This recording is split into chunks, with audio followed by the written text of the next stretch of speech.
আমার নাম ইমান হোসেন। আমার বউর নাম হচ্ছে বিউটি আক্তার, মতিনগর ফকিরতলা। শ্বশুরবাড়ি? শ্বশুরবাড়ি। বাড়ি তোমার বাড়ি? আমার বাড়ি কমলনগর, আনন্দপুর। কি হয়েছে তোমার? কী হয়েছে, আমি বিদেশ থেকে আইছি।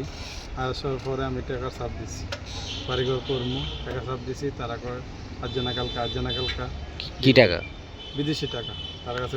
কার কাছে? আমার শ্বশুরের কাছে। কত টাকা? 4,80,000 টাকা। এটি ফার্মো দোকানের লেগে করতেছে আর্জনা কালকা পিতা করতে করতে পরে ডিলে তর্ক ধরতে হয়েছে। এরপরে তারা বাড়িতে গেছে, ফোন দিচ্ছে, তারা গেছে যাই সেরা আমার মায়ের দূর করে তারা টাকা পয়সা সব লইছে। আমার গরু দেওয়া ছিল 1,20,000 টাকা ছিল, 3 ভরি স্বর্ণ ছিল, আমার বাচ্চাটা সব লইয়া আইয়া পড়ছে। তারা আইয়া পরে আমার ছোটোতে যাইয়া আমার ফুফাতো বাই যাইয়া মার খেয়েছে, তারা মারছে। তোমার মায়েরা আইয়া সেরা তারা উল্টা থানার মধ্যে কেস করছে, আমরা নাকি তারা মারছি, কিন্তু তারা উল্টা আমরা মাইরে আইয়া তারা আমরা নামে উল্টা কেস করছে। কত বছর সংসার তোমার? এই তো 10 বছর। ছেলে মেয়ে আছে? ছেলে আছে, এক ছেলে। মানে বিদেশ থেকে তুমি হেরার বাবার বাড়িতে টাকা পাঠাইতে নাকি? বিদেশ থেকে শ্বশুর বাড়ি। হায়দ্রাবাদে টাকা পাঠাই। তারপরে তুমি বিদেশ থেকে আইছো কয়দিন হয়েছে? বিদেশ থেকে 5-6 মাস হয়েছে আইছি। তাই এখন শ্বশুর বাড়ির টাকা খুঁজছো? শ্বশুর বাড়ির টাকা হচ্ছে আমি ঘর করবো, মানে টাকার খোঁজার পরে এই যন্ত্র শুরু। কি হয়েছে যেদিন সমস্যা হয়েছে?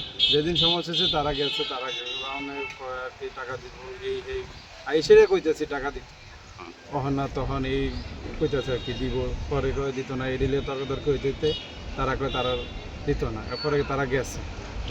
তো যাওয়ানে যাই আমরা মারছে, মানে আমারই মারতে আছে, আমরা এন কেউ নাই। রাত্রে 11টা বাজে সবাই ঘুমিয়ে লাইছে, আমার মা বাবাও ঘুমাই লাইছে। কি বার ঘটনা এটা? এটা 16 তারিখ। 16 তারিখ রাত্রে ঘটনা। তোমার বউ তো একটা দেখলাম অভিযোগ করছে যে তুমি নাকি তারা মারছো। এটা বুয়া কথা।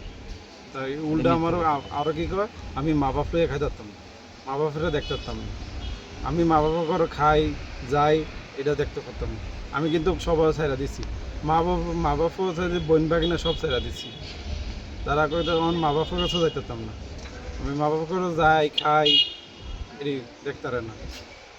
কি নাম আপনার শ্বশুর? আমার শ্বশুর নাম শফিক মিয়া, মতিনগর বাড়ি। মতিনগর।